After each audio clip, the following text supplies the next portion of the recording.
Hello, it's me again. Great news. I hate Japan. Whoa, that's maybe a bit too much. I just don't care for it. Anime, manga, JRPGs, Ghost in the Shell, Akira, Pokemon, and yes, even Nintendo. I don't care about any of it. Now don't get me wrong, I love the Japanese way of life. A country where everybody just minds their own business and is respectful towards one another sounds like heaven to me. Their scenery is beautiful, the people sound lovely, and their food is delicious. But when it comes to pop culture, I hate Japan. Well, I just did it again. I simply don't care about Japan. So when a book, movie, or game takes place there, I kinda zone out immediately. It's not for a lack of trying. 30 hours into Persona 4 Golden, 20 in Persona 5, dozens spent over multiple Yakuza games and Thrills of Whatever. Yet somehow it just doesn't click for me. You like Dark Souls? You should try Sekiro. I have the Platinum Trophy. No. Judgment has one of the best stories of all time. No.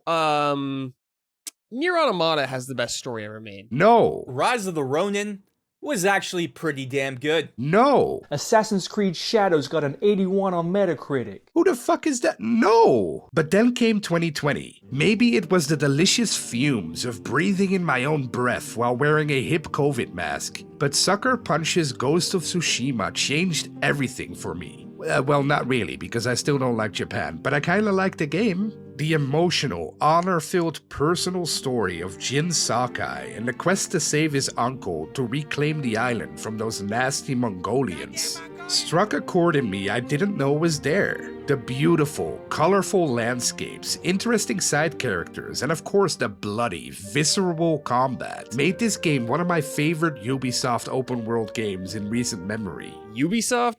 Excuse me, it's actually Tsushima that uses the wind mechanic to show you where to go, so it's not a Ubisoft game technically. Look, what the game does really well, at least for its first couple of hours, is mask the fact that it's a Ubisoft game. It's an open world that looks beautiful, but you still click on the map to set a marker to your next objective, where you still perform the same actions over and over again. So after 62 Mongol camps, 49 fox dens, and 19 haikus, yes, that's with the DLC included, I kinda had more than enough of it. So a year ago, on September 24, 2024, when Sucker Punch announced Ghost of Yotei during PlayStation's State of Play, I was less than enthusiastic. Where's Jin? Who the hell is this woman? A female samurai? What are they gonna come up next? A black... regardless, I was not happy. But after putting 20 hours into Assassin's Creed Shadows earlier this year, I was more than done. Not only that, but it once again confirmed what I already knew. I don't care for Japan. So 2 weeks ago, when Ghost of Yotei finally launched, I figured it was my duty to at least try it out for a couple of hours before I could confidently tell you how boring it is. But then something horrible happened. Something so atrocious that it made me lose sleep, multiple friends. What the fuck happened to you, man? And would change the course of my life forever. Because somehow, over the past 2 weeks, I fell in love with Japan.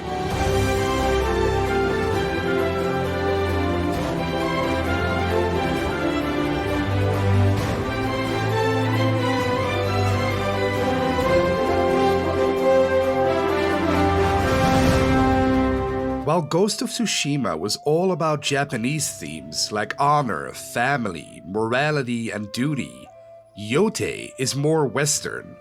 Literally, it's a Western. Atsu is a lone wanderer hell-bent on getting revenge on the 6 people that killed her family and left her for dead. Sounds familiar, right? That's because you've heard this story before, even earlier this year, like I mentioned in Assassin's Creed Shadows. The big difference, however, lies in its execution.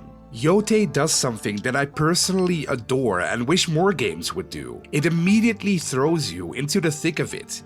You get the opening cutscene and your first duel, where the basic premise of the story becomes clear, and then you're off. Within 20 minutes, you're on your horse. Go, find something fun to do. And this is where I first realized that this was not just another semi-generic open world game set in Japan, but that we were in for something potentially very special. When the camera aspect ratio automatically changes to the CinemaScope format, while the beautiful and tragic music starts playing as you set upon Atsu's childhood home in the distance, it gives you a sense of melancholy or loneliness, exactly how she must feel at that moment. Yotei doesn't just present you cutscenes with set emotional beats, but most of the time it lets you actually play and experience them for yourself by enhancing the audio-visual aspects. You decide where to go and how to get there. It's the type of game you show to the people who tell you games aren't art or a waste of time to convince them how wrong they are. And it doesn't just look beautiful and cinematic, but it also serves a very deliberate purpose. In a lot of open world or even other types of games, the developers will tell you something like, see that mountain over there? You can go there. And if you jump through a lot of hoops and get past infinite distractions or loading screens along the way, you probably can.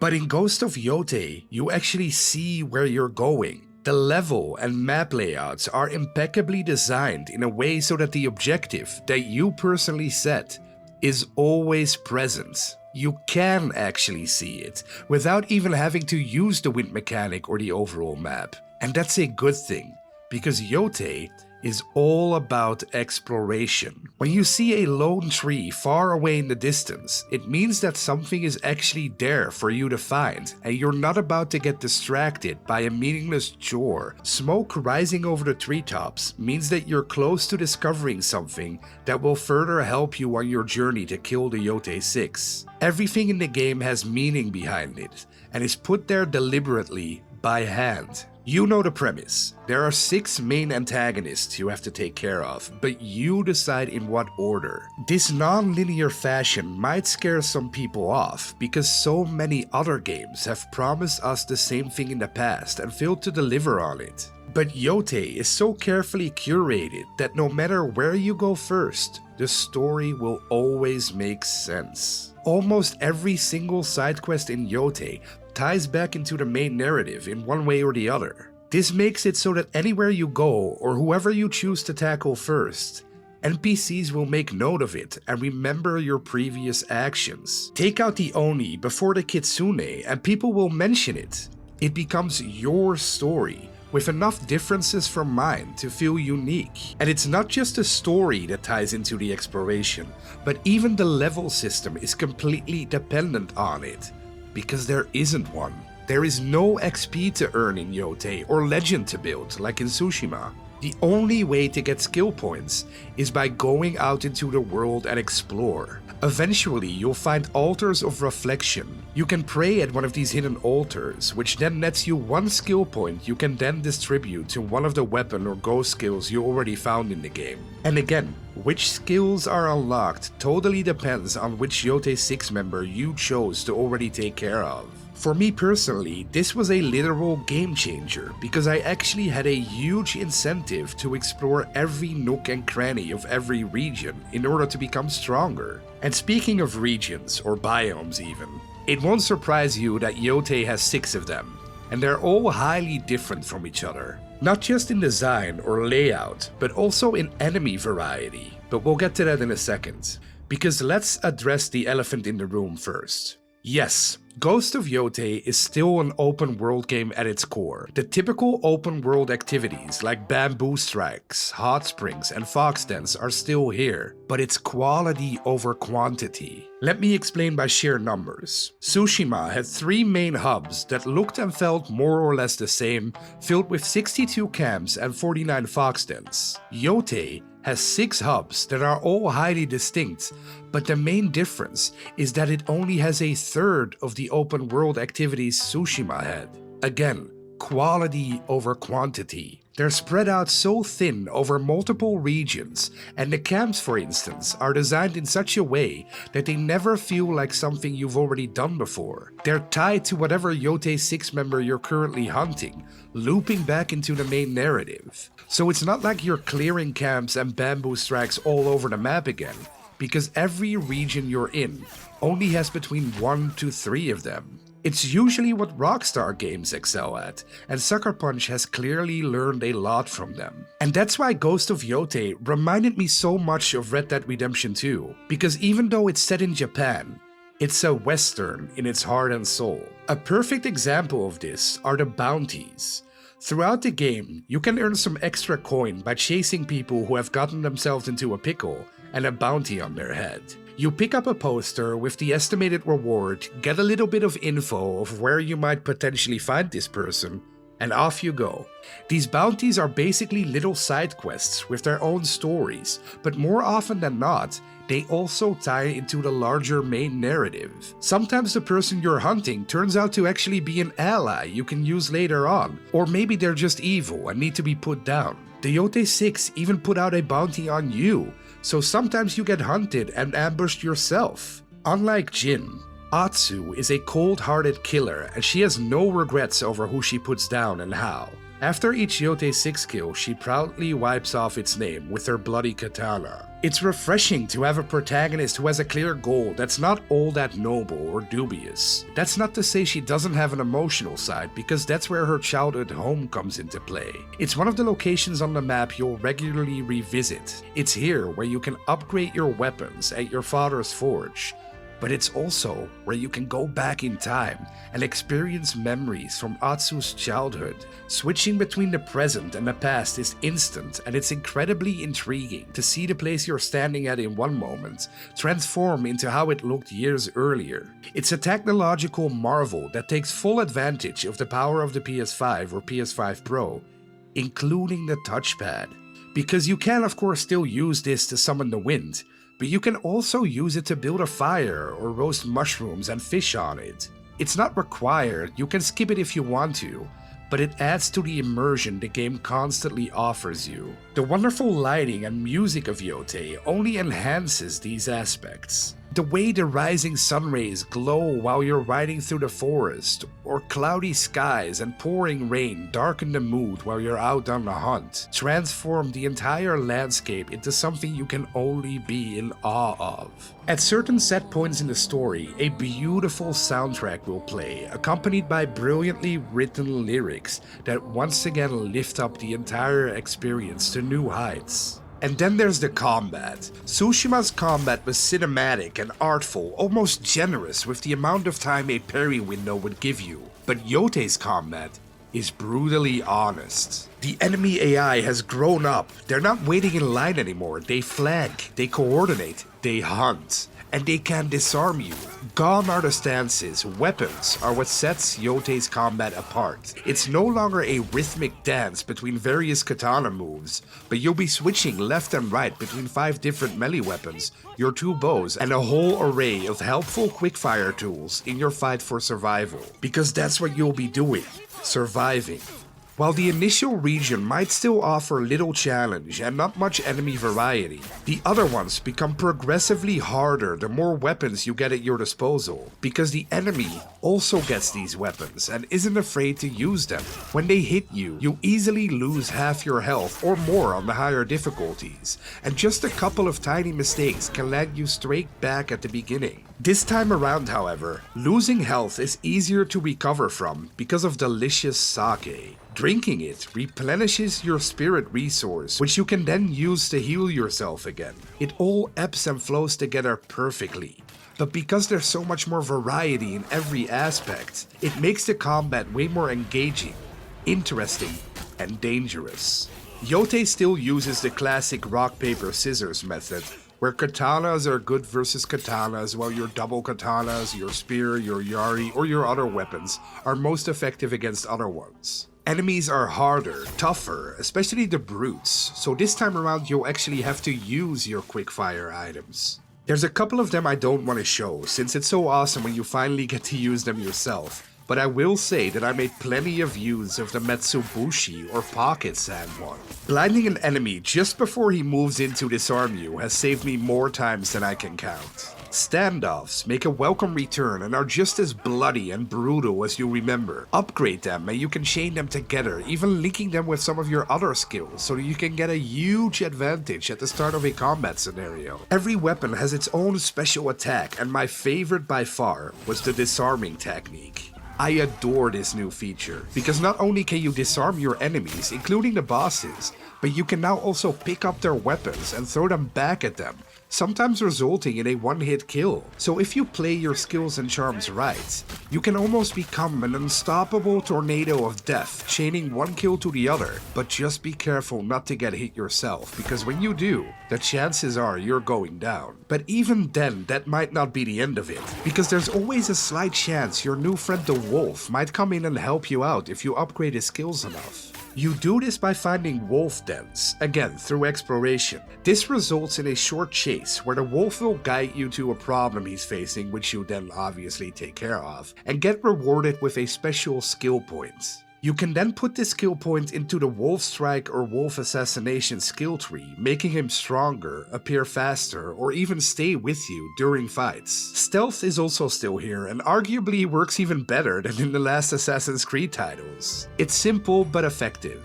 Like in most other open world games, tall grass hides you from the enemy, so you can safely stalk them until it's time to take them out. You can chain assassinations together, and once you get a good combo going, it's pretty easy to take out entire encampments or patrols before they even realize you're there. Now the funny thing about the open nature of the game is that for the longest time, I thought the typical detective mode or Witcher sense or whatever you want to call it, they call it focused hearing here, wasn't present. That is until I realized 30 hours into the game that it is in fact there, but it was in a region I didn't tackle yet. So you might have gotten it right from the start and had a vastly different experience than I. Just like the first game, there are numerous armor sets to be found, and all of them are actually viable for various playstyles. I was changing my armor up all the time depending on what I was doing, and since you can save up to 5 outfits at a time, alongside the charms you selected for them, with no loading or restrictions when switching in between them, I was way more incentivized to do so. To be fair, the first game also added this option in the later patch. Sometimes you have to duel people for them, and these mini boss fights are no joke.